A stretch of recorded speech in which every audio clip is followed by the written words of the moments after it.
Dave Johar for the Boxing Voice. Pleased to be joined by world super lightweight champion in the WBA and the IBF, and winner of the Muhammad Ali prestigious trophy, Josh Tornado Taylor. How are you, Josh? Yeah, good, thanks. How's yourself? I'm good, mate. I'm good. Seeing you taking up Movember as well, yeah? So yeah, I take a Movember. I feel slightly perverted, with this tash. It doesn't feel right at all. But yeah, I'm doing it. So I'm gonna do it till the end of the month to see what it looks like. Good stuff. Good stuff. So the last victory you had with Kong Song lasted about a round. Were you expecting that as well? Because on paper, Muay Thai champion, someone who blasted out most of his opponents like that, to be fair. Were you expecting a bit more of a longer night that night, or? Yeah, I was expecting a bit more of a wee bit of a harder task. When you look at him, videos of him fighting and stuff, he looks very sort of limited in sort of boxing ability and in terms of like feet work and things like that. But one thing I did notice, he was very powerful. I knew he looked like he had some serious power in his hands. And he come out straight away, and to be fair to him, he come out straight away and sort of half put it on me. He come out and threw a jab and 1-2 at me, and he lunged in at me a few times, and he was dead confident. And I remember looking over at the other side of the corner, and the other side of the ring, another corner. He was standing over there, and I remember looking over and thinking, "Wow, this guy's put on some size. Like he looks huge." And and he come out straight away, and I sort of hit him to the body with a jab and then a left hand, and he's sort of laughing at me and shaking his head, and it just looked dead poised and dead confident, So I thought, this guy's coming for it here. And the bell went, he come out, and he threw the 1-2 at me straight away, and the right hand sort of clipped the end of my glove, but sort of hit my face, and I thought, oh, this guy's got like concussive power, I know it never really hit me, but I could just feel it straight away, and I just thought, yeah, this guy can punch. So I wasn't even going to let him, I wasn't even going to try and test out his firepower and see what he's got. I just thought, I'm not letting this guy hit me at all. And I got for what we saw on the fights of him fighting.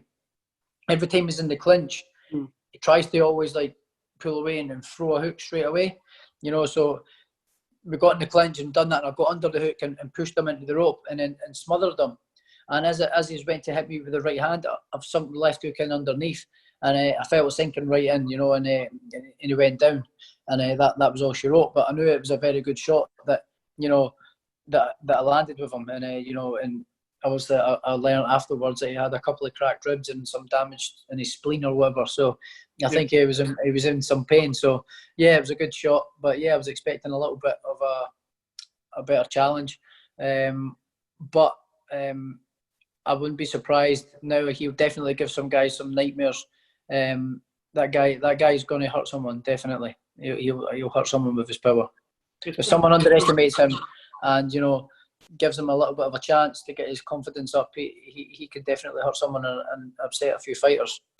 It's probably going to be one of those, isn't it? Like, we're going to find out maybe in a year or two's time what he's actually about in terms of the caliber of opponent and stuff. So no, that's good. I mean, the big talk at the moment is you versus Ramirez. I mean, everyone wants to see that fight. You're still the WBC diamond belt holder. Naturally, that fight, everyone wants to see that. Where is Bob Arum with that top rank? Where are you guys with that as a team as well? Well, yeah, we think that the fight's almost made. We just need to figure out when and where it's going to be. We know that's the next fight. That's the next fight that's going to be happening. So we know that that's the next fight. So we're just planning on hopefully knowing the next couple of weeks when it's going to be. And then hopefully it'll get announced in the next few weeks or the next month. Hopefully, like the next 3-4 weeks, it should be getting announced and official. So hopefully I'll know in the next couple of weeks. And as soon as I know, I guess you guys will know. So we think that's the next fight. What's looking most likely that's going to be the next fight. And we're hoping it's going to be early part of next year. Well, that'd be good. I mean, speaking to one of your trainers, not Ben Davidson, but Asgater, he was saying that you will. His words were, "You're going to make him. That's probably going to be one of your easiest victories." because you guys have got a game plan and taking him out, and can you see that being a difficult fight for you, or are you going to be working on new sort of things as well, because he is the WBC champion, right? Yeah, but listen, Ramirez is a very good fighter. He's not unified world champion for no reason. You know, he's a very good fighter. He's very strong. He hits hard. You know, a pressure fighter. He can box a little bit as well. So yeah, he's a very good fighter. So there's no way I'm going in there saying, you know, it's an easy fight, because that's not the case. You know, it's going to be a tough fight. It's going to be a good fight, but I just one that I believe I fully believe I'm coming out on top of. I think tactically it might be a little bit more straightforward than the Progress fight. I think Progress just got a little bit more to his game than like skill wise than Ramirez. But that remains to be seen. I do think I'll outbox him. I think I'll outfight him as well. And I just think it's going to be a good fight, but I just think there's only one winner, and that's myself. Yeah, I mean, in terms of your sort of career highs, winning the Muhammad Ali Trophy last year as well, and the belts, I mean, at the moment, that has to be the biggest sort of accolade that you've done in such a short career, right? And then with this as well on top, that's just going to be amazing. Yeah, definitely. I mean, I don't think there'll be hardly any other fighter that's become undisputed world champion in 18 fights. It's just that's an achievement. You know, it's a massive achievement for myself, and it'd be something I'd be very proud of. You know, if I go ahead and beat Ramirez up and win, I could happily retire the day after and sail off into the sunset. That'd be boxing completed for me. That I could happily sail off into the sunset and live the rest of my life and go and do what I want to do. But I've got that desire that once I beat Ramirez, I want to see what other challenges are out there. There's other challenges, other good challenges at 140 as well. There's good challenges at 135. There's good challenges at 147. So the options for me at the minute are just I'm not limited to one or two choices. I've got all sorts of options, So I'm going to be pushing on. I'm coming into my prime now, so I want to be boxing the next 2 or 3 years at the highest level I can, and hopefully push for more titles once I become undisputed champion. Push for more titles at different weights, and that's a goal of mine as well. I mean, looking at 147 as well, there's a massive fight this weekend as well with Brook and Crawford. Yeah.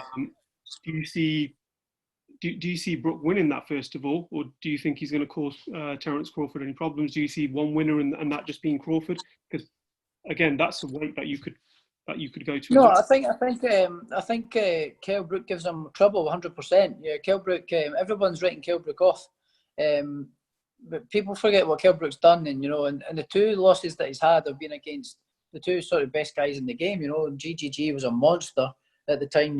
He's jumped up 2 weight classes to go and fight him as well, and he done well. He gave GGG a hard time, and while the fight lasted until his eye got the better of him. And again, the Spence fight, his eye got the better of him. So he's a very, very good fighter. Kell Brook is. He's strong. He's massive for the weight. He's a serious puncher, and he's got a great boxing IQ as well. So I do think he's going to give Crawford real trouble through that fight. I'm going to predict a Crawford win on points. But I do think there's going to be some hairy moments, and I do think Kell pushes him to the very end. I do think that. Yeah, it'll be an interesting fight. What's it like training with Ben as well? Since you've changed camps, it's been a while now. But what's it been like training under Ben Davidson? Yeah, it's brilliant. I feel like I've got a new lease of life. A fresh start, fresh new book. It's a new book. It's not a new chapter. It's a new book. In terms of, I've got a whole new team around me. Training there. I've got a nutritionist on board. I've got video analysis folk on board. I've got a new management company, a new promoter. So it's just everything around me is brand new. So I feel nice and refreshed, and it's great.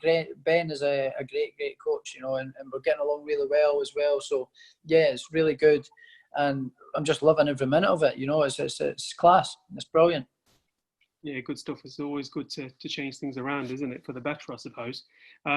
Since you win over Riga's Progress as well, has he been in contact with you, chasing a rematch or anything like that? Or no, not really. We both know, obviously that that rematch will be in demand with the fans as well. So him and I both know that's a good money earner for the two of us. You know, that's I reckon that's a pay-per-view fight, the rematch, because it was a good close fight. You know, I do believe I was the clear winner by a couple of rounds.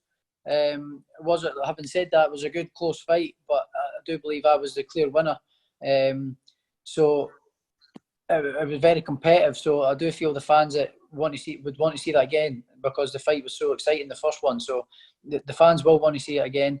And, you know, why not make each other a good few quid while we can? So why not? I don't see why not. But at the minute, you know, I'm not thinking about progress at the minute. I've been there, done that, and I've beat them, you know. So I'm looking to do other things. I'm looking to, you know, unify the division, become undisputed world champion, possibly move up in weight, or see what other fights are at 140. You never know. So at this minute in time, I'm not thinking about progress. I'm looking at other options.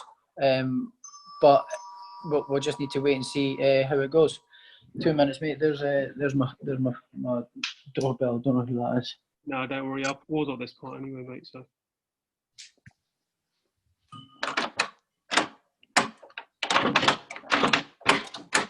All right, mate. Cheers, mate. Thank you.